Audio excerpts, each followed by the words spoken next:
600 kilometers east of Newfoundland waters, Canada, in the North Atlantic.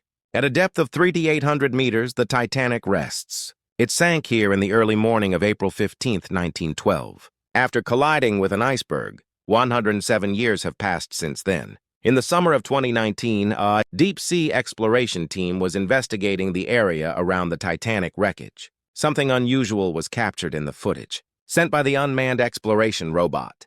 About 50 meters from the hull, among seafloor sediments, there was a small safe, half-buried. The safe was rusted, but its form remained intact. However, there was something strange. The safe's door was half open, and something was visible inside. It was a bundle of papers, a letter that had endured the pressure of 3,800 meters deep for 107 years. The exploration team carefully retrieved the safe. When moved to the laboratory, inside, the safe was a waterproof leather case, and inside that, the letter. Someone had intentionally protected it. When the letter was unfolded, the research team couldn't hide their amazement. The letter was written in English, and the date was the night of April 14, 1912, just a few hours before the Titanic sank. But there was an even more surprising fact. The name signed at the end of the letter could not be found anywhere on the Titanic's passenger list. The complete manifest of 2,024 passengers, the list of 706 survivors, the list of 1,514 victims. The name appeared nowhere. Then who was this person? Why was someone not on the passenger list aboard the Titanic? And just before the sinking, why did they put this letter in a safe and throw it into the sea? The letter begins like this. If someone reads this letter, please deliver it to her. The person who wrote the letter introduces himself as a navigation officer apprentice. However, according to official records, the Titanic had only 7 navigation officers and no apprentices. It was strange. The letter continues. I had no right to board this ship as a passenger, but to meet her, I made a choice. The research team analyzed the letter's contents line by line. According to what he wrote, he was a dock worker helping load cargo at Southampton Port. He was poor but diligent, and his dream was to one day become a navigation officer. Then one day in April 1912, his life changed. He happened to meet one of the Titanic's first-class passengers, a woman. They encountered each other while he was moving. Luggage and conversation began when he picked up a handkerchief she had dropped. The letter states, "The moment I saw her smile, I knew. I had met the most important person in my life." However, their meeting was impossible. She was the daughter of a wealthy family with a fiancé waiting in America. He was a dock worker living hand to mouth. Brief encounters continued for several days. She secretly came out to the docks, and they spent time at a small cafe near the port. She told him she was facing an unwanted marriage. He shared his dreams with her, and the day approached when the Titanic would depart. She boarded a first-class cabin, and he remained at the dock.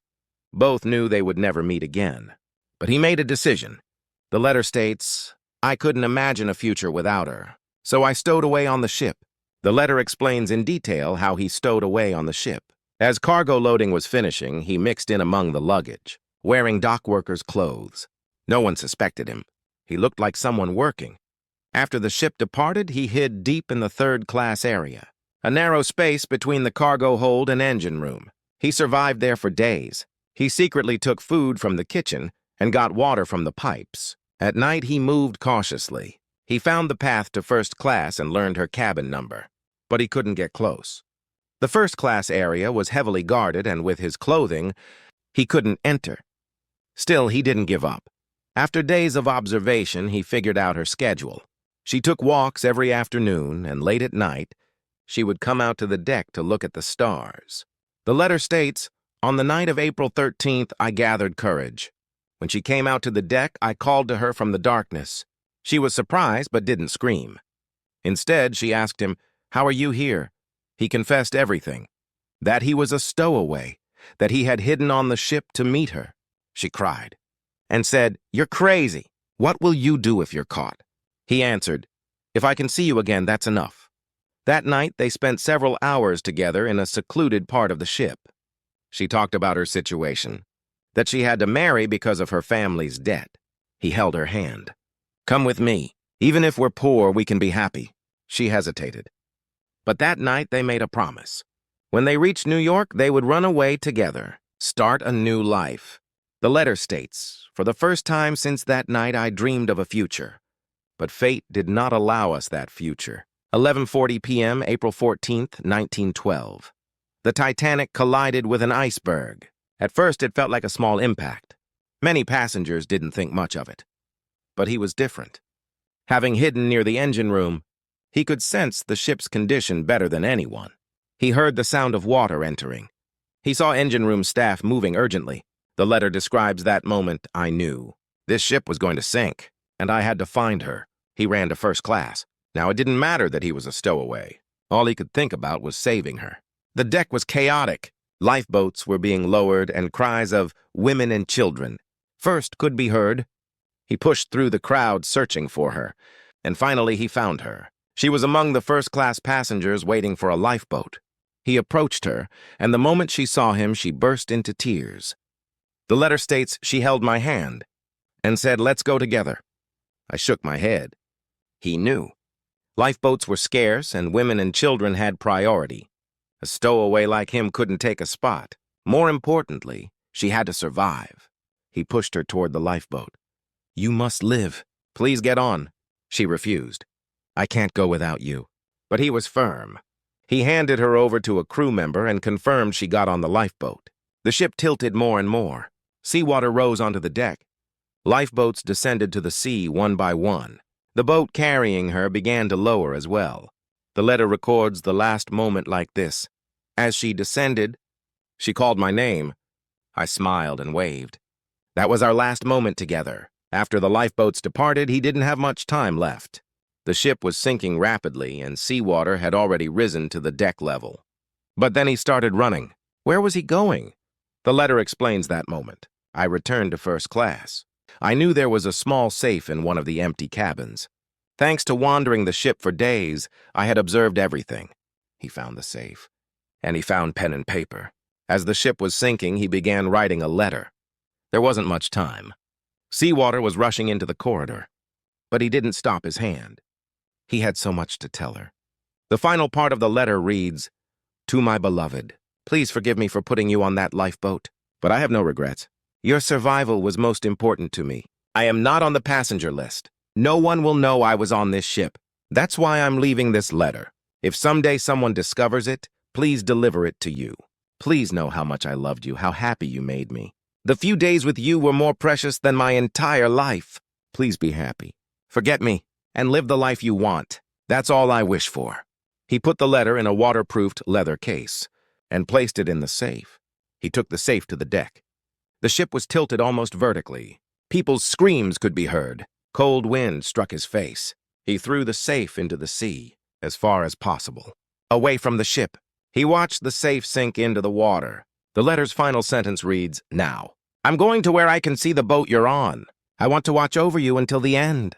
Farewell, my love." At 2:20 a.m. on April 15th, 1912, the Titanic sank into the North Atlantic.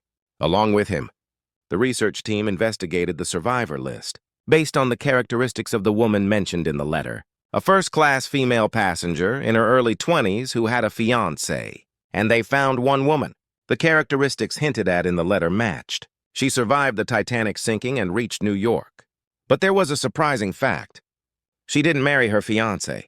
She broke off the engagement immediately after arriving and started a new life alone.